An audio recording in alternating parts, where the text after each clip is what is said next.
सांगितलंय. म्हणजे तुला माहित होता? हो, काही दिवसापूर्वीच तारानं मला सगळं सांगितलं होतं. ती एकटी तरी किती सहन करणार. बरेच दिवस तिने आपल्या पोटात सांभाळलं होतं. पण म्हणजे हे सहन होत नाही म्हणून नाही तिने मला सांगितलं. माझ्याकडून अन्याय होऊ नये म्हणून तिने मला सांगितलं. तुझ्याकडून कसला अन्याय? तिला भीती वाटते. तू माझा नातू नाही आहेस हे समजून सुद्धा मी सगळं तुझ्या नावावर केलं तर अक्षय आणि श्रावणीवर अन्याय होईल. आणि तो अन्याय होऊ नये आणि हे सत्य ध्यानात ठेवूनच मी योग्य तो निर्णय घ्यावा म्हणून तिनं मला हे सांगितलं. खरंच खूप धीराची आहे ती. म्हणजे मी तिच्याशी इतका विचित्र वागूनही तिने काही मनात ठेवलं नाही बघ. उलट तीच मला धीर देते. म्हणजे माझ्याबद्दलचं सत्य मला कळल्यावर मी फार हादरलो ग. फक्त तिच्यामुळे आहे तेवढा स्थिर आहे. आजी, तुलाही आता सगळं माहितीच आहे तर एक सांगू का ग? काय रे?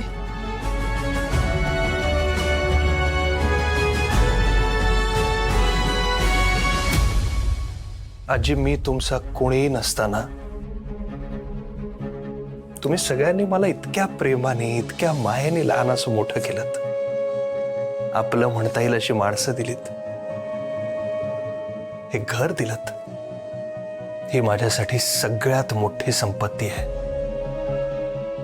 याहून जास्त मला काही नको आहे. आजी प्लीज, तू सगळं अक्षयाच्या नावावर करून टाक. अगं, तुम्ही मला एवढं शिक्षण दिलंय, एवढी मोठी कंपनी सांभाळण्याचा अनुभव आहे माझ्याकडे. मी पुन्हा शून्यातून सगळी सुरुवात करू शकतो. तेवढी धमक आहे माझ्यात.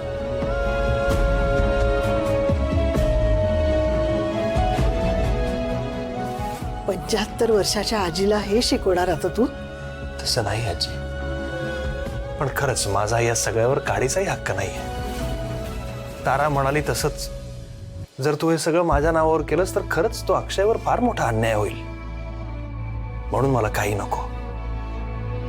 हा, फक्त एक गोष्ट मात्र हक्काने मागेन तुझ्याकडे. कोणती? आयुष्यभर, म्हणजे माझं आयुष्य संपेपर्यंत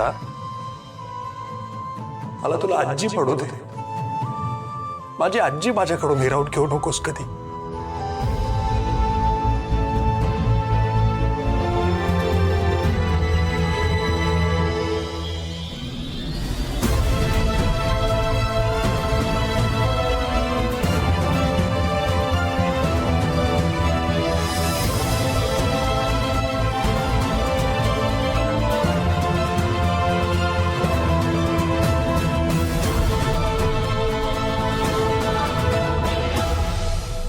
आपलं रक्ताचं नातं नसेल, पण प्रेमाचं मायेचं नातं त्यापेक्षाही मजबूत असतं.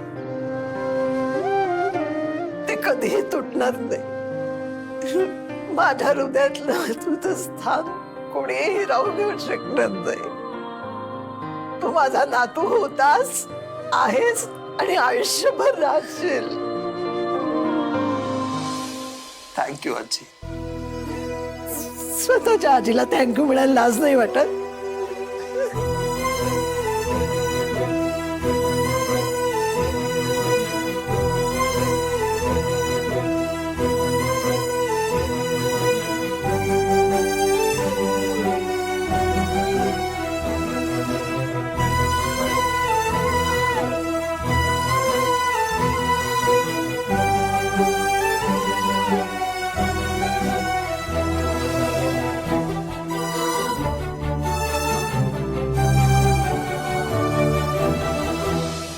खरं तर या क्षणी इतका आनंद झालाय ना की शब्दातही सांगता येत नाही.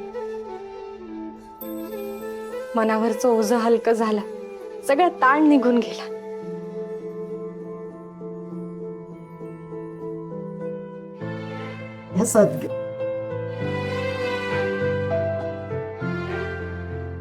श्रावणी, ये. आजी, अक्षय तुम्हाला ट्रिपला पाठवतोय का? तुमचं बर्थडे गिफ्ट म्हणून? तर म्हणजे तसं काही बोललाय का तो तुम्हाला? हो, पण त्याला वाटलं मला त्याचा हेतू कळला नाही. प्रॉपर्टी सगळी त्याच्या नावावर व्हावी म्हणून मला मस्का मारत होता.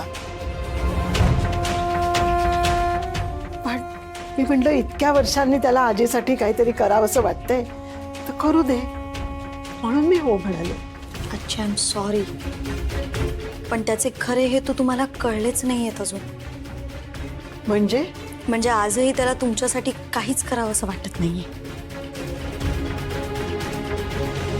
अक्षय रिट्रीटचे पेपर्स आणून त्यात प्रॉपर्टीचे पण पेपर्स ठेवणार आहे आणि तेव्हाच तुमच्याकडून सही घेणार आहे.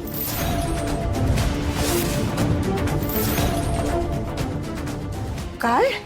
हो, म्हणजे तुमच्या बर्थडेपर्यंत वाट बघावी नाही लागणार त्याला. त्याआधीच सगळी प्रॉपर्टी त्याच्या नावावर असणार आहे. आजी, खरं तर त्याने आत्ताच मला हा प्लॅन सांगितलाय म्हणून मी लगेच येऊन तुम्हाला सांगितलं. पण जर अक्षयला कळलं की मी प्लॅन येऊन तुम्हाला सांगितलाय ना, तर आपण जे करायचा प्रयत्न करतोय ना त्यात प्रॉब्लेम्स येऊ शकतात. हो, म्हणजे तुम्ही नक्की काय करायचा प्रयत्न करताय? मला काही कळत नाहीये, तुम्ही काय बोलताय नक्की? श्रेयस, असं काहीतरी आहे जे मी आधी तुला सांगितलं नाही. म्हणजे मी सांगणारच होते पण तू दुसऱ्या कामांमध्ये बिझी होता, त्यामुळे मी सांगितलं नाही.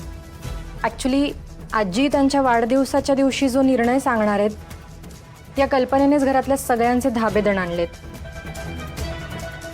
आणि आता ज्यांना ज्यांना ही प्रॉपर्टी हवी आहे ते सगळे ती मिळवण्याचा प्रयत्न करतीलच. नाही, एक अक्षय आहे त्यातला आहे मला माहिती आहे, अजून कोण आहे? श्रेयस भाऊजी, ते श्रेयस, या सगळ्या प्रश्नांची उत्तरं तुला मिळतील, पण सध्या तू आमच्यावर विश्वास ठेव प्लीज. ठीक आहे, माझा विश्वास आहे तुमच्यावर. चला मी जाऊन येऊ आता. तुमचं चालू दे, काही वाटलं तर कळवा. येतो.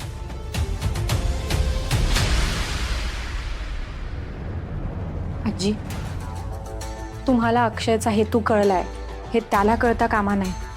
आत्ता सध्या तुम्ही त्याच्या प्लॅनमध्ये फसताय हेच त्याला वाटलं पाहिजे. म्हणून तो जे काही पेपर्स देईल तुम्हाला त्याच्यावर तुम्हाला सह्या करायच्या आहेत हे लक्षात ठेवा. काय बोलतेस तू? काय? सह्या करायच्या? हो आजी.